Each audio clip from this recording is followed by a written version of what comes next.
I'm rusty. I don't know if I still remember the line. What's going on, people? Welcome to the most recent episode of the Natty News Daily podcast. It's been a hot minute since I've been on. I think this is definitely the first one in quite some time. Definitely the first one of 2026. Life's crazy, life's busy. It's all good things, but it just makes recording this stuff challenging sometimes. But we were fortunate enough to get these two gentlemen on today. And funny enough, mentioning how challenging it can be, we're operating on two different time zones, but hey, we make it happen. So, Christian James, AJ Morris, welcome to the podcast, gentlemen. Thank you for having us on. Thanks, thanks for having us. It's a pleasure as always. Good to see your voice. Yeah, likewise, man. So, AJ's not a new guest on Natty News, but Christian, this is your first appearance. So, for those that maybe don't know who you are, can you give us a brief rundown? Yeah, regarding myself, I am obviously part of the UKDFBA from its originality in 2011 when myself and Lee started this federation together Hmm. via a phone call, and we've just grown since then. I've been part of it in every show, and Lee's right-hand man basically for the past 15 years, and now into the year 16. So I was like his vice president and obviously head judge. And since Lee decided to step down last year and retire, it's been passed over to myself, and I've taken it over going forward. Yeah. Excellent, excellent. So, there's been a lot of posts by you guys with changes to the organization across the board. There's a lot of moving pieces and changes you guys are implementing, and from what we can see, all good, which is awesome because not all organizations make decisions that are always good for the organization, good for the athletes, good for natural bodybuilding as a whole. But it looks like you guys are really, putting things in place to make everything better for everybody, from judging, from production, from promotion, media, all the things. So we've obviously got a lot we want to talk about, but Christian, I'm just going to kind of let you lead. When you're like, okay, I'm now running this. This is what I want to do. Can you kind of start with like your mindset towards that, and then we'll kind of go from there?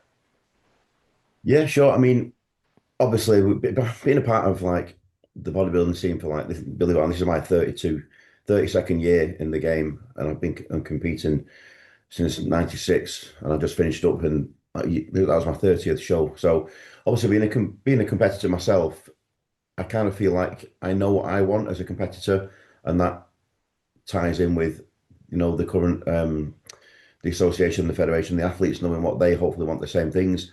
And a lot of it's listening to people, via social media or in person, speaking to people like AJ, who is also like at the top level of the game, and getting that feedback on board and knowing like what they want going forward and what to implement, and changes wise, things like that. There's been a lot of things over the years that I've wanted to do or thought about doing. And with speaking to Lee over the years back and forth, logistically, it's not always been possible for various reasons. So my goal this from taking it on this year especially and going forward was to implement those changes. Speak to the people involved that were happy with them. Speak to AJ regarding this MBW show, bringing it in line so we're working together as such, and then go from there really. And like I said, most of it's just listening to what people wanted and aligning with some of the federations as well to a degree. So we are up to date and in line with everybody else. So it's not too complicated, and it ties into things like the posing coaches that are in the industry. They're teaching people the same thing, Yeah. and it's just that sort of thing, really.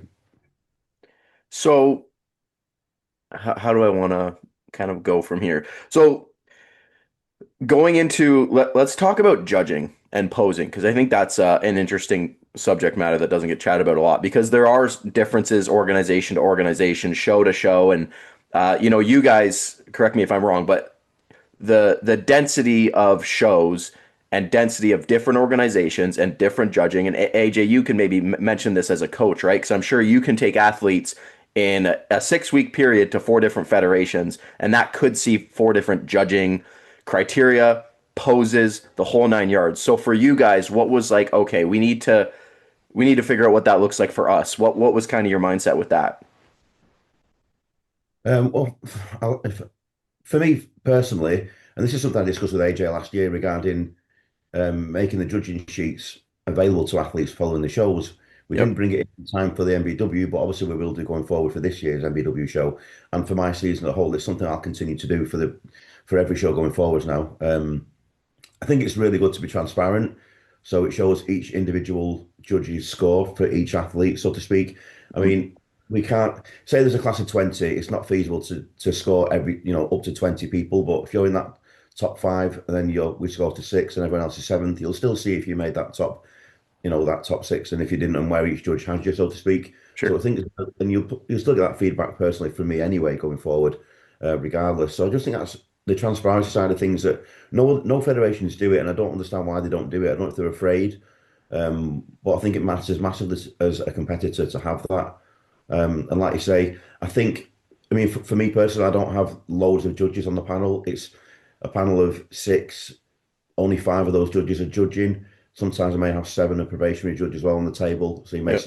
you may see seven on the table, only five are judging. Yep. And I think consistently having those five just gives it exactly that. It's consistent, fair judging. You're not getting new faces at the time. You're not swapping in and out constantly. So the Yeah. athletes know who is judging them at every show. It doesn't change. It's the same people, and all the criteria and what we're looking for is clear and online on the websites. You know what Yeah. I mean?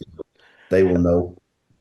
Yeah, that's huge, right? I think like there like consistency to judging, right? Like if you have your five, six, seven judges that are always at the shows, that have clear, concise direction for what's being judged, how it's being judged, that just creates transparency and clear direction across the board, right? And when it comes to giving feedback after, like if you're getting a direct, like as an athlete, if I'm getting a document that's saying like, okay, this was muscularity, conditioning, proportion, symmetry, this judge had you here, here, here, here, here, that gives me clear direction as an athlete to then work from, right? Versus being like, oh, go talk to the judge after, oh, go find them at midnight after your show and see if you can get some kind, or send them an email to which they're not going to remember you. Like that kind of stuff we still see in, modern bodybuilding, which is quite unfortunate, really, but it is what it is. That's what's going to set you guys apart, right? You can't give someone feedback on the day. We're far too busy. But at the end of the show, it's like it's late and you're not remember that person. And like I said, that's their idea behind it. You're not giving the athletes a Yep. fair feedback from doing that way. So I'm sure Yep. like AJ to many like most shows more than any of us, I'm sure, and I'm sure you can like chime in on what experiences he's had with that. But my thing most important with me is not getting too many judges, so it keeps it consistent. You can't have 10, 12, 15 judges swapping in and out all day because everyone's got a different opinion. You never get it right. Yeah. Yeah. Especially show to show, right? Like if, again, I'm Mm. just going to keep using AJ from the coaching perspective, but if he has a client at a qualifier to a finals and there's two different judging panels, like that could completely, Yeah. well, potentially dictate a first, second, third It completely shouldn't. different, right? Yeah, exactly. And it shouldn't be like that. It should be consistent across the board. And unfortunately, Yep. it's not. Not all federations do the same thing, but I have Zoom calls with all my judges throughout the year to make sure we're hitting the criteria correctly so everyone knows what they're doing on the day. It's Sure. as simple as that. And like I say, AJ can chime in here about his experiences. Yeah, I mean, I think the really good thing that we've sort of stepped forwards with is just making the criteria very clear. Hmm. In the rules now, it's very, if you read them in depth, it's very easy to understand what the judges are looking for. It's no longer a case of it kind of being a little bit more open play in classes that are harder to judge, like for example, figure and then women's physique. It's like people understood the differences, but maybe not in quite as clear detail and as clear cut as they are now. And obviously introducing more of the terminologies that major UK and European federations use for those classes as well. I think that's going to be really important for us, like going towards like toned figure rather than just figure. It kind of opens up that door for people that understand the female classes or are participating more in female classes here in the UK. Hmm. And that was a closed door for us, and we've noticed, and even at the MBW we noticed it as well that like our numbers on the female side weren't quite where we want them, and that's something that I think me and Christian really want to try to boost is bringing female numbers back up by having clarity with the classes, the divisions, and yeah, matching more of the more wildly accepted criteria that's in the UK. So that's that, and then I think the other thing that I was always on the coaching side trying to help my athletes with is, you know, I always kind of know why they've placed where they've placed, and a good coach should be able to say like you place where you place because of this, Hmm. but they'd still want to hear it from a judge. They'd still want to see a scorecard or they'd still want to see a placing.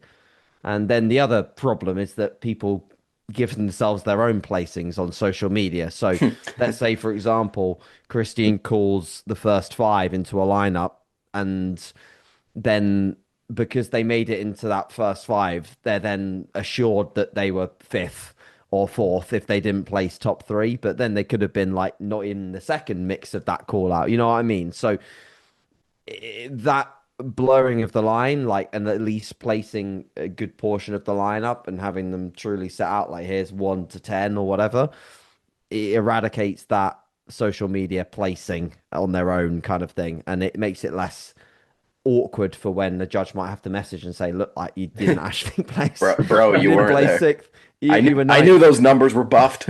Yeah. Yeah. So that's So what that. Everyone. so And what you're saying is I need to take all UK coaches' bio stats with a grain of salt? yeah, definitely. Especially if they said they came like seventh or something, like seventh in the UK. Everyone Like, seven. yeah, just take it with a pinch of salt. I got a Um, question about quickly on judging because a lot of our audience is male. So between bodybuilding and classic, what's kind of separating those two? Because I think that is something like locally, anyways. We see a lot of just, oh, you're not big, so you're classic. Well, no, Yeah. you're a lightweight bodybuilder, to be honest, but just because you're not 300 pounds, right? So can you kind of touch on that real quick? Yeah, I mean, it should be obvious to people. Again, AJ knows the score. He coaches these people. You guys will probably know anyway. It's a case of classic is you are born with that structure or you're not. It's Yep, as simple as that. You can't fit a square peg into a round hole. It's you either got the shoulder structure, the small waist, the X frame, or you've not got it. And if you've not got it, just because you make classic weight doesn't mean you should go and do classic. You're still a bodybuilder. yep, You know, people may disagree because it's become the popular class since for sure. since Seabum's made it that way, which is great. And I compete in classic. I have done in the past. So I know more so than anybody how to judge a classic class, and my judges are also on board with that now as well. So if you're a small bodybuilder, you're just a small bodybuilder. Go and compete in bodybuilding. The best classic guy will always be the shape and structure. I always compare it to figure.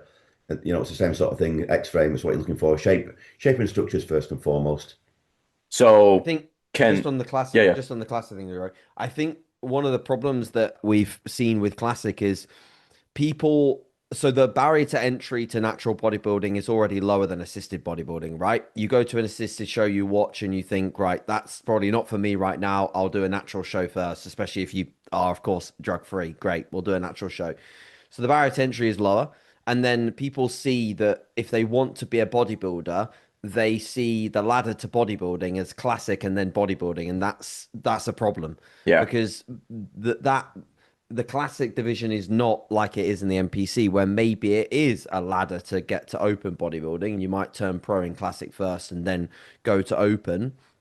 It's just not like that in natural bodybuilding. It shouldn't be the case. And it's actually in some shows really belittling the numbers in open bodybuilding, where Yeah. the first timers are not doing first timers or novice anymore. They're going for classic because they feel like, oh, just see how I get on, and you will get just smoked because the classic classes now are like actually really damn They're good, and really good. there's at least five guys that perfectly match the criteria. And unfortunately, sometimes it actually means that some guys that would do really well in bodybuilding that maybe don't have super pleasing lines, but they have something else within their physique that brings them up in the muscularity round, or they have a certain skin texture and hardness, that would bring them up in a bodybuilding class. Of course, shape's still important, but it would bring them up a notch and make them more competitive. They just don't. That's not as important or not as a standout that it would be in open Yep. bodybuilding if they're doing classic. So I think that's the thing, is it's not an entry level class. If you're doing your first bodybuilding show and you've not got that classic structure, do first timers or do novice or even do a weight category like you said, Leroy. Yeah. Yeah.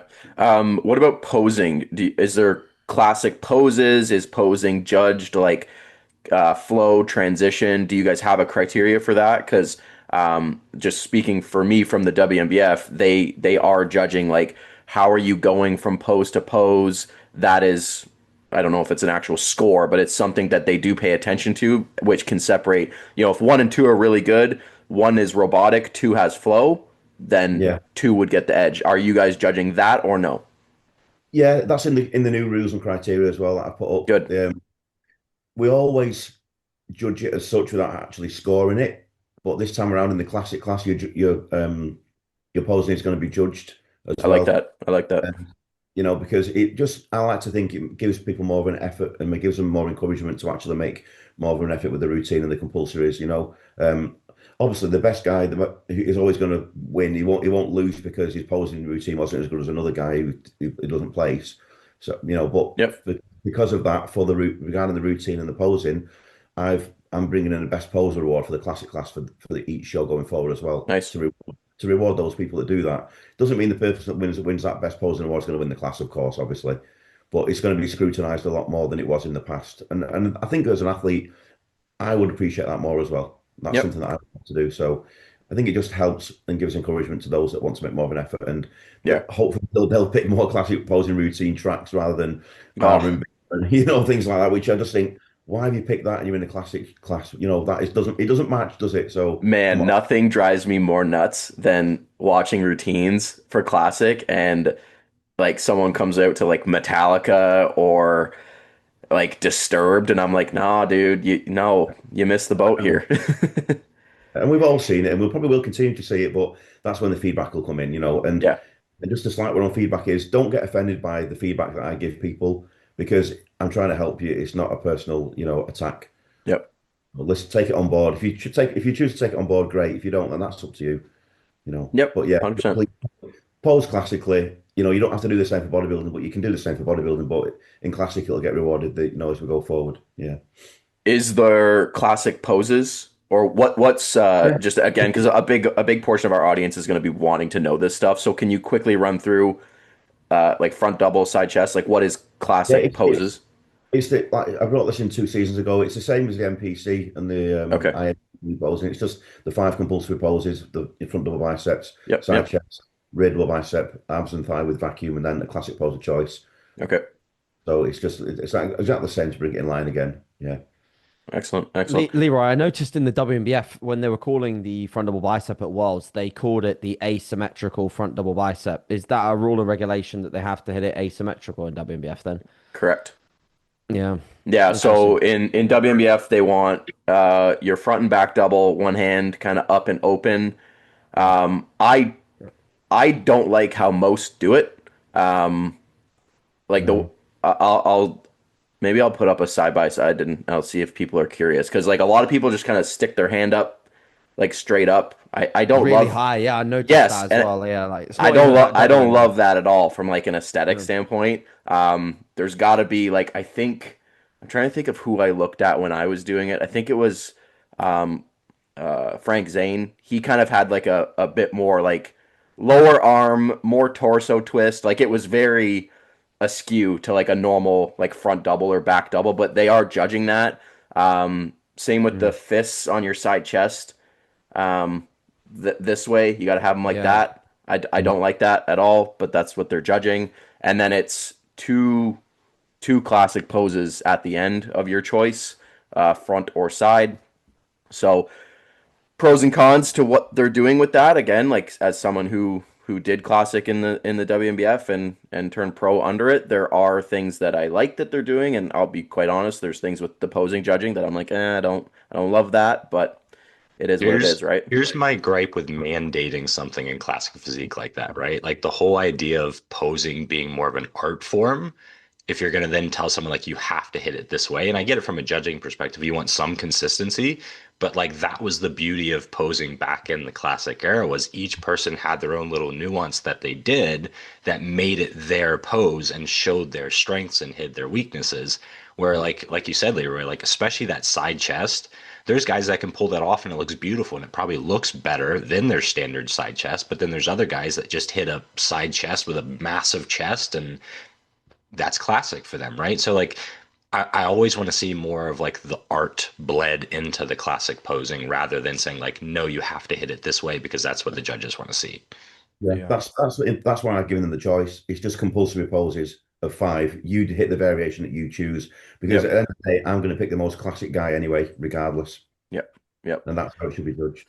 Give them the freedom to do it how they want it. Yeah, Let's talk that's media because I think that's something that you guys are smashing out of the park. And kudos to you, AJ, for what was the NBW last year because Sure. you smashed it, man. From photos, video, lighting, all that. Which no Thank you. surprise, kudos to you. But talk to me about kind of heading into 2026. Like, is there to be fair, like you guys, the UKDFBA, you guys have had really good setups for as long as I've been following you guys for a long time now. Yeah. Um, Yeah. the venue, the lighting, the photos, always very good. So let's talk about like what that looks like. Is there changes? Is there things that you're like, oh yeah, if we can just tweak this, edit this, we'll be good. Do you want me to go a little bit, Christian? yeah. The only thing I was going to touch on was taking on your social media boys for going Yeah. forward. So, but you Yeah. can mention that as well. I, So. I, I think just to start, I mean, it's definitely good that you noticed that, Leroy, is that, yeah, I mean, the UKDFBA shows the lighting's never been a problem. The media's No, never been a problem. It's always been good. But the standard and the bar is now very high with some shows, really, really high. And for us, me and Christian, now it's like the goal is to be that standard. Be setting the bar for other people to think, oh, we've got to turn up our game if we want to be, on the same level as those guys. And we want that every single show standardized. So, yeah, we've kind of taken what was already really, really great at the MBW, and now we're going to pretty much have that same media setup at every single show. beautiful. Christian's now invested a lot of time into finding even better venues. So all the venues that we've got for this year are upgrades on our previous venues, alongside using some existing venues that have already been very, very good for us for lighting and for just generally the athletes. Um, so yeah, and at the end of the day, that's what people, it's not what I feel like we use the word is what people want too often. It's actually what people deserve. That's the way to word it, in my opinion, because, as athletes, me and Christian, you two guys as well, and anyone watching, you'll know, like, you graft your ass off. The last thing you want to do is graft your ass off to get into shape, to present a physique, and then have better photos of your physique that are taken at home with a ring Legit. light. Yeah, 100%, man. Literally. 100%. So you may as well have not competed. You should have just stayed at home, got a good cameraman come around, took some shots. Yeah, I'm in shape. Here we I've go. done that. Yeah, exactly, man. Exactly. So you deserve to look forward to receiving your photos from being on stage, to have clear comparisons to other competitors. And if you can access that through, not just the photos that you get, but video, moving video. We know the difference that having video provides us with the feedback to your coach or feedback to yourself in terms of areas you can improve versus a photo. Everyone looks different on video. Live stream footage, you can watch the whole thing back if you want. See your own presentation, see areas to improve upon. It's like it's not just what people need, it's what people deserve for their efforts. Yep. When if we're talking about growing the sport globally, the visibility is massive, right? Like you guys have great followings, and I know that when we went like across to Denmark, like that crowds were large, but here, especially in the States, you might have a crowd of 50 people, maybe, right? So like you Mm. can't just rely on what you're doing on that day. If you're not able to show it like for forever into the future, like it to some degree doesn't matter, right? And that's where like the social media stuff is massive in today's day and age, because you have to be able to show the thousands of people that are following, this is what we do, this is what we do every single show, and like if you come, this is what the expectation will be. Yep. Yep. I think Definitely. too, just like people, um, I think Fuad and his Detroit Pro, what is it, last year, 2 years, when the first run with the black backdrop. And AJ, I know you've talked about this. I feel like maybe me and you have talked about this before, where it was like that was such a clear example of what a bodybuilding show can look like in the simplest form, but give you the best representation of the athletes on stage, right? And that's where, here up in Canada, like some of these guys will get these massive backdrops that are just God, there was one. It was like maple leaves and like moose and just the show logo. And I'm looking at it and I'm like, man, this is so distracting. And sure enough, the photos were shit. I had better photos of my athletes on my iPhone. To be fair, it's an iPhone 13, so let's tell you how bad the show photos were. And like again, like you're looking at these photos and like you said, AJ, you're like, man, I these aren't. I just dropped a couple $100 on these pictures that are shit. Like it's frustrating, right? And again, you work for months and months and months, and if you're been doing this for a while, maybe you've coming back after a couple year off season, and you're like, this is it. I'm at peak form right now. Let's go do this. 2 weeks later, you get a drop box, and you're like, well, I look terrible.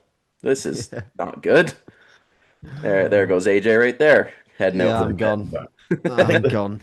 I think the problem with that is I think people judge the federation on this stage a bit too much regarding the fancy backdrop, whereas as an athlete, you just want to be judged in the best Yes, light, and have you presented in the best light, and then as you say, get your pictures and video back in the best light. And unfortunately, or fortunately, whichever the case may be, the best light is from up above spots with a plain black backdrop as such. And yep, I'm the dinosaur in the room where I can go back to throughout the 90s. I went to watch every IFBB British Grand Prix show after the Olympia when they all came over to the UK on the tour. that would have been And that cool. was always black. And all those 90s, are all the guys look better then than they did now. Well, the stages and the backdrops were just simple. Yep. And that's another reason why they look so, so good. So it's all great having like all singing, dancing, and LED screens and what have you. I think, oh, they've made an effort, they've spent this much money, but then the athletes just look shit and the photos look shit. So it's having that balance, you know. Yeah, it's funny all that money goes into the show, but it doesn't necessarily help. You know what I mean? Like the sponsors are getting their logo in front of however many thousands of people, and I'm sure they're making their money or getting their promotion or whatever, but the 100, 200, 300 athletes on stage, they're kind of getting screwed over a little bit as far as what's being done for them. You know what I mean? Which, like AJ, you mentioned before, like what the athletes deserve, right? And maybe they deserve a black backdrop. That's it. So, yeah. Okay. One kind of thing that I want some clarity on is the tier system, the direction for an athlete. What does a UKDFBA pro card get me? What does a win at the NBW get me? Where am I going? If I'm like, okay, I'm starting this journey with the UKDFBA, what's my pinnacle and what's that route? So can you give some clarity on that roadmap? Yeah, I mean, I think for this year especially, I brought back the qualifiers. So I think I personally thought that was a great thing in the past, and we've stayed away from it a little bit with Lee for the past few years. Again, various reasons, time being one of the main things. But I wanted to bring them back, so I brought them back in this time around. And I think as an athlete competing, and AJ and you guys probably attest to this, I think it feels more prestigious if you actually qualify for a British final than just 100%. like going into an open British final, because you know you're actually of that standard to have made that British final. And that was pretty much the main reason for that. And then that leads into doing the British Championships, where, as you've probably seen on the post for this year, I've put a prize fund into it. And again, like AJ said, it's what the athletes deserve rather than what they expect. And I feel that we've all worked our asses off training and prepping, and it's not always fun. So it's nice to win or place at the British Championships at the but to get some sort of prize fund, including that as well, which is not done in this country for amateur shows for UK athletes, especially in natural bodybuilding. I think it's just more of an incentive, and then at that British Championships we can award pro cards if I feel that those athletes deserve to get pro status. They can get pro status, which also feeds into the MBW show after the British Championships. Obviously, to do the MBW show, as AJ knows, you've got to do a UKDFBA show in that season to gain access into the MBW. International athletes, they can just enter. That's not a problem. Which leads us into the MBW show, where again we can award UKDFBA pro status to athletes that deserve that pro status. And having Mhm. that pro card, you can enter the MBW pro classes that AJ is going to put on. And again, you can win prize fund there. And that also allows you to compete in different international federations such as the INBA, PNBA, which we are not affiliated with as such as UKDFBA. However, they still allow our athletes to go and compete in their shows. It's not an issue. If they want to go over and do their shows across Europe and USA, then they can do that. We are associated with the DFBA Global now. That's our affiliate, so they can do the DFBA shows that they put on the Monster Mash in America. There's the Global Cup that Lee's putting on in the UK in Leicester in June, which our May Heart of England show is a qualifier for that to qualify for that show. So there's various outlets for them. Also, they can also go and do like the DFAC. They allow our professional athletes in as well, and Mhm. the AMBF, which is part of the DFBA Global as well, and the Austrian AMBF Austrian as well, which I know AJ's aiming for, gunning for at some point, which is an amazing show, and they allow crossover professional athletes. You have to Yep. apply for that, and that's on their discretion, which is fine. But that's an amazing show and one that I think most athletes would want to go over and do. So if there's a clear pathway now, um, as before, it may have been the waters may be muddled a little bit with changing associations, but now there's a clear pathway. So I'm sure AJ can touch on that as well. Yeah, I mean, just to back that up, I think, the big focus for us is to make it clear to a lot of athletes that maybe don't have the budget to travel internationally that you can do a huge amount of shows here in the UK with us and have an amazing season and have everything, if not more, than you'd get anywhere else. You don't have to travel to do Yeah. amazing shows. We have them here on home soil. You don't have to travel to have international competition. We have some of the most stacked international classes at the MBW, and you can win the legit UK title now again by battling your way through qualifiers, improving your look from a qualifier, maybe beating someone that beat you at a qualifier. It's like, I love that style of Yeah. season where the tables can turn. I've seen several people in past seasons place third at a qualifier or second and then come and be British champion, 2 or 3 weeks later, whatever it may be. So I feel like that opens up that door of people feeling like their whole season, not to be biased and say that they have to do this, but their whole season could just be with UKDFBA and MBW and they could have a fantastic time.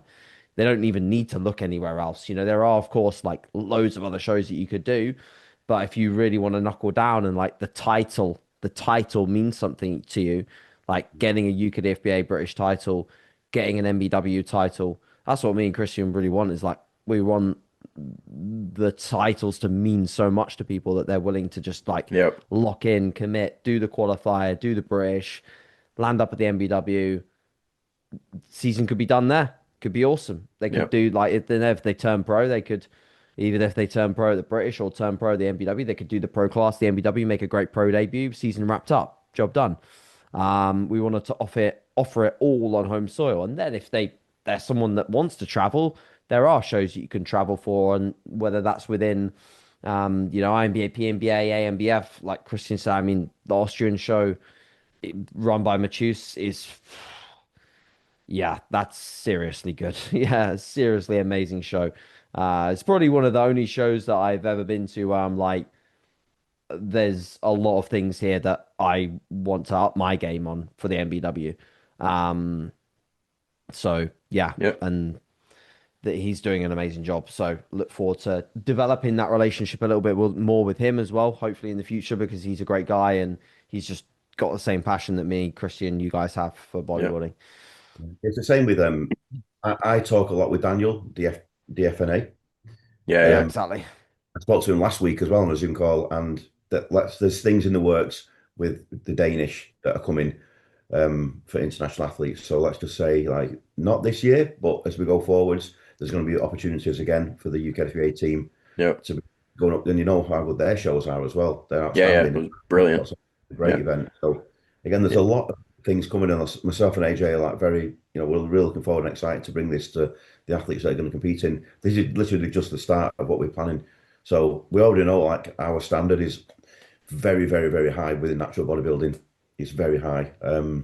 And we hope to continue that and just get the best athletes in the shows as the season goes on and to finish off, as AJ said, at the pinnacle of the season and the British Championships and the MBW.